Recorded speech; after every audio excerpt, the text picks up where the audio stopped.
இன்றைய வசனம் மத்தேயு 4:17. மனம் திரும்புங்கள், பரலோக ராஜ்யம் சமீபித்திருக்கிறது. கிறிஸ்துவுக்குள் பிரியமானவர்களே, உங்கள் அனைவருக்கும் என் அன்பின் வாழ்த்துக்கள். ஒரு காலத்தில் இயற்கையின் அழகை கண்டு ரசித்து வாழ்ந்த மனிதர்கள் இன்று இயற்கையின் அழிவை கண்டு கலக்கம் அடைகின்றனர். சிறிது சிறிதாக பூமி தன் நிலை இழந்து மனிதர்கள் வாழ தகுதியில்லாத சூழ்நிலை வந்துவிடுமோ என்ற அச்சம் ஏற்படக்கூடிய காலகட்டத்தில் நாம் வாழ்ந்து கொண்டிருக்கிறோம். எப்படிப்பட்ட சூழ்நிலையில் மனிதர்கள் வாழ்ந்தாலும் நாம் வாழ்வதற்கு தகுதியான இன்னொரு இடம் உண்டு. ஒரு நாள் அனைவரும் அங்கு ஒன்று கூடி வாழ்வோம் என்ற எதிர்பார்ப்பு எல்லா மனிதர்களுக்குள்ளும் உள்ளது. அவ்விடம் பரலோகம், மோட்சம், சொர்க்கம் என பல பெயர்களிலும் அழைக்கப்படுகிறது. பரிசுத்த வேதாகமம் பரலோக ராஜ்யம் சமீபித்திருக்கிறது என்று கூறுகிறது. அதாவது பரலோக ராஜ்யம் அருகில் இருக்கிறது அல்லது நமக்கு நெருங்கிய தூரத்தில் உள்ளது. இது குறுகிய காலத்தை காட்டுகிறது. எனவே சீக்கிரம் தாமதிக்காமல் மனம் திரும்ப வேண்டும் என்று எச்சரிக்கிறது.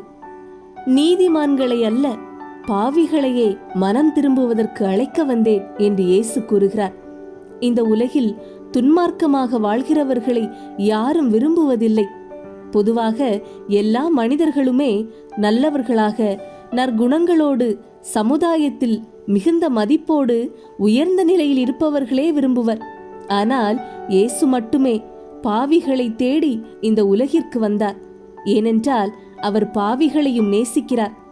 சிலர் தங்கள் வாழ்வில் ஏதாவது ஒரு தேவைக்காக காத்திருந்து அது நிறைவேறாது போகும்போது அந்த விரக்தியினால் ஏற்படும் கவலை, பயம் போன்ற உணர்வுகளோடு வாழ்கின்றனர். சிலர் அதிலிருந்து விடுபட வழி தெரியாமல் தவறான பாதையில் செல்கின்றனர். சிலர் மதுவுக்கும் மாதுவுக்கும் அடிமையாகி விடுகின்றனர். ஆரம்பத்தில் சிறியதாக தோன்றிய பாவங்கள் பின்னர் அதிலிருந்து விடுபட நினைத்தாலும் முடியாதபடி அவர்களை அடிமைப்படுத்தி விடுகிறது. பாவத்திலிருந்து விடுபட்டு வெளியே வர நினைக்கிறேன், என்னால் முடியவில்லை என்று பலர் கூறுவதை கேட்கலாம். இப்படிப்பட்டவர்கள் மனம் திரும்பி மகிழ்ச்சியாக வாழ வேண்டும் என்று இயேசு விரும்புகிறார். பாவிகள் தங்களுடைய பாவத்திலேயே வாழ்வது அவருக்கு விருப்பம் அல்ல. அவர்கள் மனம் திரும்பி வாழ வேண்டும். மனிதன் தன் சுய முயற்சியால் பாவத்திலிருந்து விடுபட முடியாது. ஆனால் இயேசுவிடம், இயேசுவே, நான் பாவம் செய்யாமல் வாழ விரும்புகிறேன், எனக்கு உதவி செய்யும் என்று அவரை அழைத்தால் அவர் நிச்சயமாக உதவி செய்வார். மனம் திரும்புங்கள், அப்பொழுது பிழைப்பீர்கள். சாகிறவனுடைய சாவை நான் விரும்புகிறதில்லை என்று கர்த்தராகி ஆண்டவர் சொல்கிறார். தன் பாவங்களை மறைக்கிறவன் வாழ்வடைய மாட்டான். அவைகளை அறிக்கை செய்து விட்டுவிடுகிறவனோ இரக்கம் பெறுவார் என வேதம் கூறுகிறது. ஆனால் யாரிடம் அறிக்கையிட்டு மனம் திரும்ப வேண்டும்?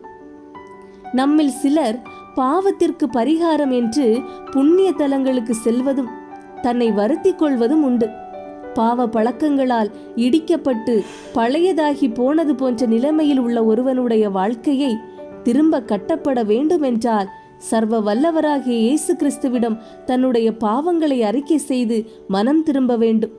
அப்பொழுது அவனுக்கு கர்த்தருடைய கண்களில் இரக்கம் கிடைக்கும். தான் இழந்து போன தொழில், நிலம், செல்வம், சரீர சுகம் போன்ற உலக ஆசீர்வாதங்கள் மட்டுமல்லாது அவனது ஆத்துமா மரணத்துக்கு நீங்களாகி கர்த்தருடைய இரக்கத்தால் பாதுகாக்கப்படும். நம்முடைய மனம் குற்றமில்லாது இருக்க வேண்டும். மனுஷனுடைய இதயங்களிலிருந்து பொல்லாத சிந்தனைகளும், விபச்சாரங்களும், வேசித்தனங்களும், கொலை பாதகங்களும், களவுகளும், பொருளாசைகளும், துஷ்டதனங்களும், கபடும், காம விகாரமும், வன்கண்ணும், தூஷணமும், பெருமையும், மதிகேடும் புறப்பட்டு வரும். பொல்லாங்கானவைகளாகிய இவைகளெல்லாம் உள்ளத்திலிருந்து புறப்பட்டு மனுஷனை தீட்டுப்படுத்தும் என்று இயேசு கூறினார். இப்படியான பாவங்கள் நம் இதயத்துக்குள் இருந்து புறப்பட்டு நம்மை தீட்டுப்படுத்தாதபடிக்கு நம்மை காத்து கொள்ள வேண்டும். கிறிஸ்து இயேசுவில் இருந்த சிந்தையே நம்மிலும் இருக்க வேண்டும். நீங்கள் ஆசீர்வாதங்களை பெற்றுக்கொள்ள வேண்டும். உங்களுடைய துக்கம் சந்தோஷமாக மாற வேண்டும். பரலோக வாழ்க்கையை குறித்த உணர்வு வேண்டும் என்பதே கர்த்தருடைய விருப்பம். எனவே நாம் சர்வ வல்லவராகிய நம்முடைய கர்த்தரிடத்தில் மனம் திரும்பி சகல ஆசீர்வாதங்களையும் பெற்றுக்கொள்வோம். ஜெபம். தகப்பனே, மனம் திரும்புங்கள் என்று அழைத்தவரே, இதோ எங்களுடைய மனதில் பொல்லாத சிந்தனைகளும் விபச்சாரங்களும் வேசித்தனங்களும் கொலை பாதகங்களும் களவுகளும் பொருளாசைகளும் கபடும் பெருமையும் என அனைத்து தீய பழக்கங்களும் எங்களை தீட்டுப்படுத்தி கொண்டிருக்கிறது இறைவா. தகப்பனே, இந்த பாவங்களில் இருந்து நாங்கள் மீட்டுக்கொள்ள எங்களுக்கு உதவி செய்யும். இயேசுவே, நான் பாவம் செய்யாமல் வாழ விரும்புகிறேன், எனக்கு உதவி செய்யும். என்னை அரவணைத்துக் கொள்ளும், என்னை தேற்றும், என்னை மீட்டுக்கொள்ளும். இயேசு கிறிஸ்துவின் நாமத்திலே ஜெபிக்கிறேன் எங்கள் நல்ல தந்தையே. ஆமேன், ஆமேன்.